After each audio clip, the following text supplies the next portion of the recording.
Gifle. Non, non, je vous assure que la gifle n'a pas eu lieu dans les studios de Sud Radio. Non, non. Ça ne touche ni Jean-Frédéric Boisson, ni Maud Protacofler, ni Julien, ni Manuel. Non, non, non, non. Il n'y a pas eu de problème chez nous. Mais, il y a eu un problème au Vietnam, dans l'avion qui arrivait du Vietnam. Qu'est-ce qu'on a vu?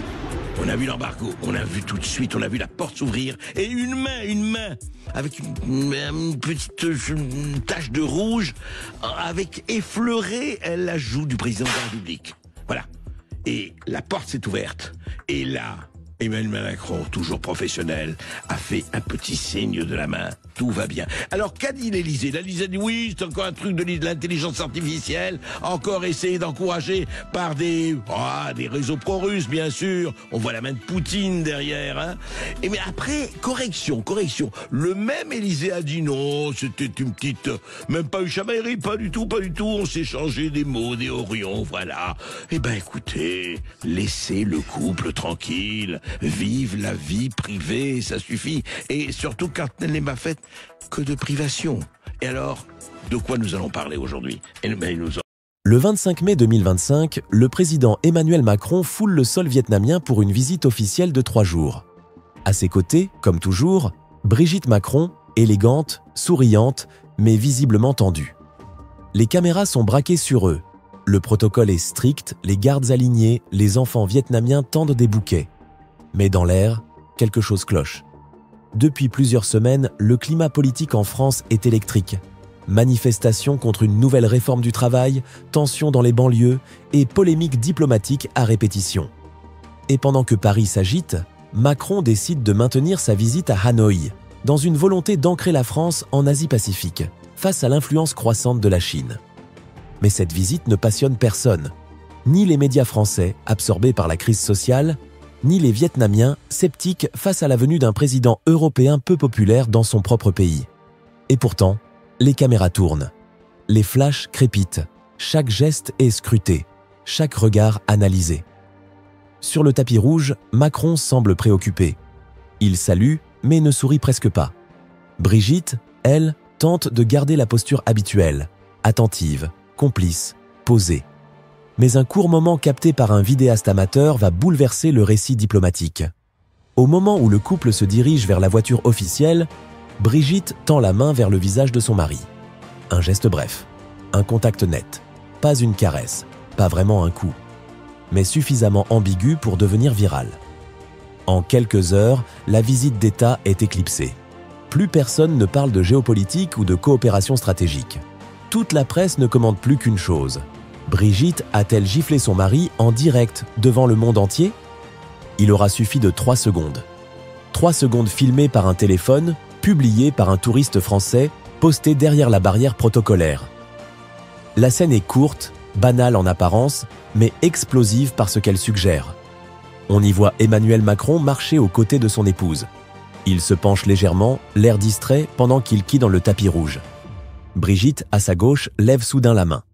Sa paume vient au contact du visage du président, qui se redresse aussitôt, sans réagir verbalement. Pas de cri, pas de colère, mais un regard fixe, une tension perceptible. Puis, le couple continue sa marche, comme si de rien n'était. La vidéo est publiée sur X, anciennement Twitter, à 10h12 heure française. Elle est d'abord partagée avec humour. Sous le commentaire, Brigitte remet les idées en place, mais en moins d'1 heure, elle dépasse 500 000 vues, relayées par des comptes satiriques, politiques, complotistes, puis par les grands médias eux-mêmes. À 11h, le hashtag Tadjouch Brigitte Macron est en tête des tendances en France. À 11h17, c'est Joan Macron giflé. Et à midi, le monde entier parle de la vidéo. Sur TikTok, les adolescents recréent la scène. Sur Instagram, les mèmes fusent. Et sur YouTube, les analystes enchaînent les ralentis et les décryptages.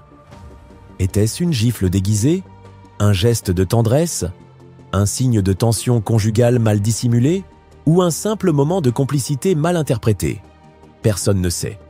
Mais tout le monde a une opinion. En quelques heures, la vidéo étouffe la communication de l'Élysée et transforme une visite diplomatique classique en drame conjugal planétaire. Dès la publication de la vidéo, les réactions explosent et avec elles, une pluie d'interprétations. Pour certains, il s'agit d'un geste affectueux, maladroit mais sans arrière-pensée. Pour d'autres, c'est le signe d'un déséquilibre dans le couple, voire une humiliation publique pour un chef d'État en déplacement officiel. Les plateaux télé s'enflamment. Les commentateurs politiques s'affrontent. Sur CNews, un éditorialiste s'exclame « Imaginez si les rôles étaient inversés et que Macron avait levé la main ainsi sur Brigitte. Le pays aurait explosé. » Sur France Inter, un sociologue tempère. On y voit ce qu'on veut y voir. C'est peut-être un moment d'agacement, peut-être une blague, peut-être rien du tout. Mais la confusion ne fait qu'enflammer la toile. La majorité des internautes choisit son camp sans nuance. Les uns rient. Brigitte 1, Manu 0. Les autres s'inquiètent. Même sa femme n'en peut plus de lui. Quelques-uns s'indignent. On ne ridiculise pas un président, même pour rire. Des humoristes s'emparent de l'affaire. Des sketchs circulent sur les radios. Les imitateurs s'en donnent à cœur joie. Certains titrent déjà « Brigitte, la première dame et la dernière gifle ». Mais au-delà de l'humour, une question plus sérieuse émerge. Un président peut-il être vu ainsi, en posture de faiblesse, sans conséquence? Dans une époque où l'image vaut plus que la parole, ce simple geste devient un signal politique. Une preuve pour certains que Macron n'est plus en contrôle, même dans son propre couple. Et pendant que la vidéo tourne encore et encore, le silence de l'Élysée commence à inquiéter. Face à la vague virale qui secoue la toile, l'Élysée n'a d'autre choix que de sortir du silence. À 13h45, un communiqué officiel est publié, sobre, presque agacé. Le geste filmé ce matin entre le président de la République et son épouse est un moment privé de complicité, sorti de son contexte. Il ne s'agit en aucun cas d'un geste violent, encore moins d'une gifle. Mais il est déjà trop tard. Le mal est fait. Plutôt que d'éteindre la polémique, le ton froid du communiqué irrite davantage. Sur les réseaux, on accuse l'Élysée de prendre les Français pour des imbéciles, de nier l'évidence, ou encore de ne pas savoir gérer une crise d'image. Des journalistes reprennent en boucle la séquence. Certains enchaînent les ralentis image par image, à la manière d'une enquête criminelle. Dans les rues de Paris, à la radio, dans les taxis, les cafés, les gens en parlent comme d'un drame national déguisé en scène conjugale. Il s'est fait gifler, c'est clair. Mais il dit rien, il encaisse, c'est ça le vrai problème. À l'Assemblée nationale, l'opposition s'en empare sans retenue. Un député ironise. Voilà donc le chef des armées, on espère qu'il n'a pas trop mal. Un autre lance. Quand même sa femme en a marre de ses décisions, faut peut-être l'écouter. Dans les cercles diplomatiques, le malaise s'installe. Des chefs d'État étrangers, en visite ou en communication avec la France, évoquent l'incident avec gêne ou moquerie. Un haut conseiller africain confie « Quand ton autorité vacille dans ta propre maison, il devient difficile de la faire respecter ailleurs. » Le cœur du problème est là. L'Élysée tente de balayer l'affaire comme une anecdote. Mais pour l'opinion, pour les adversaires, pour l'histoire, ce geste devient un symbole. Ce qui n'était qu'un court extrait capté par un passant devient, en quelques heures, une affaire internationale. Des chaînes étrangères reprennent l'image en boucle. Sur CNN, un analyste commente « Un moment étrange, entre gestes affectueux et actes d'exaspération ». La présentatrice conclut « C'est une première mondiale, un président démocratiquement élu, giflé, ou presque, par son épouse, en visite diplomatique ». Sur BBC World, les termes sont plus prudents. A misunderstood gesture or a symbolic lapse in presidential posture. Mais ailleurs, la retenue explose. Al Jazeera titre en arabe « Quand l'épouse impose le silence à son président ». Russia Today, beaucoup moins diplomate, parle carrément de « président affaibli, giflé en public, humilié en mission ». En Afrique francophone, les commentaires fusent. Sur les radios burkinabais, maliennes ou sénégalaises, les auditeurs s'amusent et s'interrogent. Est-ce que le pouvoir colonial peut encore s'imposer quand son propre président ne tient plus debout chez lui? En Asie, notamment au Vietnam où la scène s'est déroulée, la presse locale évite le sujet, par respect protocolaire. Mais les vidéos circulent dans les groupes privés, où les émojis rieurs remplacent les éditoriaux. À Pékin, un expert ironise. Il parle d'autorité, mais le monde a vu autre chose. Et à Washington, un conseiller de la Maison-Blanche confie à demi-mot « On savait que Macron traversait une crise. On ne pensait pas que ce serait aussi littéral. » Cette scène, filmée dans un pays étranger, sape l'image d'un président censé représenter la force, l'équilibre et le contrôle. Et dans cette onde de choc mondial, le ridicule devient une arme bien plus tranchante que n'importe quelle gifle réelle. Dès les premières heures suivant la diffusion de la vidéo, les partis d'opposition flairent le scandale, et ils ne comptent pas le laisser passer. Sur les bancs de l'Assemblée, les sourires sont à peine dissimulés. Un député de la France insoumise poste sur X. Quand même Brigitte n'en peut plus, c'est que le pays va mal. Du côté du Rassemblement national, l'ironie est plus mordante. Le chef de l'État giflé à l'étranger, l'image de la France atteint son sommet. Les élus. Les républicains restent plus mesurés, mais un sénateur glisse à la presse. Il est peut-être temps qu'Emmanuel Macron fasse une pause. Même dans son propre foyer, le pouvoir semble lui échapper. Dans les QG des partis, on rit franchement. Certains vont jusqu'à créer des montages, des parodies, des clips de campagne réutilisant la scène. Et sur les plateaux télé, les chroniqueurs se régalent. Sur C8, un animateur lance « Brigitte a fait ce que beaucoup rêvèrent de faire depuis 2017 ». Sur France Info, un analyste politique plus sérieux souligne « Ce qui est inquiétant, c'est qu'un simple geste privé est devenu le révélateur d'un effondrement d'image. L'opposition ne le rate pas, et elle a raison, la présidence se fragilise. Le climat politique s'électrise. Les syndicats, les étudiants, les collectifs citoyens y voient un signal. Quand le président devient une blague, alors le pouvoir est à portée de tous. Et dans les couloirs de l'Élysée, certains proches du président s'inquiètent. Pas de la vidéo, mais de ce qu'elle révèle, une autorité en lambeaux, un couple surexposé et une France qui rit, au lieu d'obéir. Le 22 mai au matin, alors que la vidéo continue de tourner sur tous les écrans du pays, les spécialistes de l'image présidentielle tirent la sonnette d'alarme. Pas pour la gifle, mais pour ce qu'elle dit, ce qu'elle montre, ce qu'elle imprime. Sur les plateaux télé, les experts en communication s'accordent. On a atteint un point de rupture. Emmanuel Macron n'incarne plus la verticalité du pouvoir. Un ancien conseiller de l'Élysée résume « Un président peut être contesté. Un président peut même être hué. Mais un président qu'on ridiculise, c'est un président fini sur le plan symbolique. » Les gesticulations de l'Élysée sont jugées insuffisantes, voire contre-productives. Le communiqué a été froid, robotique, presque méprisant. Ils auraient dû anticiper, désamorcer avec humour, humaniser la scène.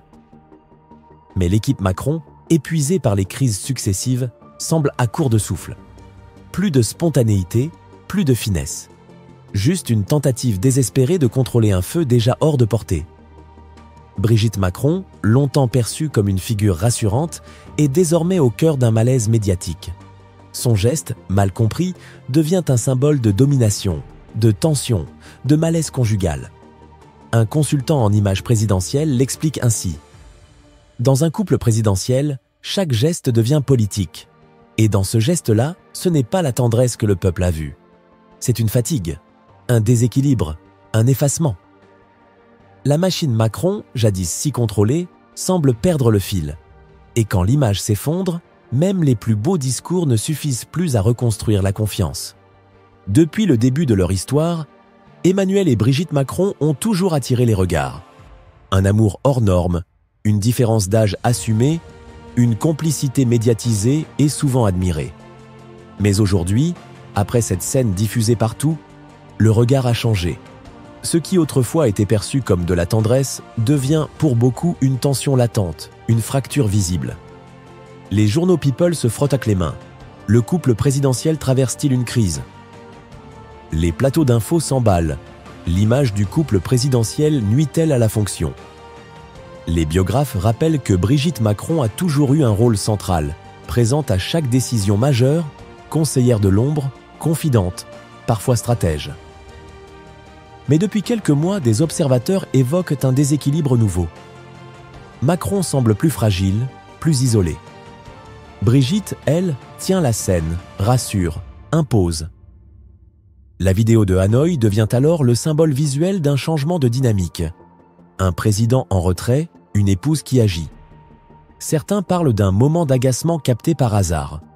D'autres, d'un geste révélateur d'une lassitude devenue impossible à cacher. Dans l'opinion publique, le couple fascine autant qu'il divise. Un sondage BVA indique que 61% des Français trouvent la scène gênante. 45% estiment que l'image présidentielle est affaiblie par le rôle trop présent de Brigitte. Et au-delà du couple, c'est une question démocratique qui émerge. Qui gouverne vraiment? Et quand l'intime déborde sur le protocole, la République y résiste-t-elle?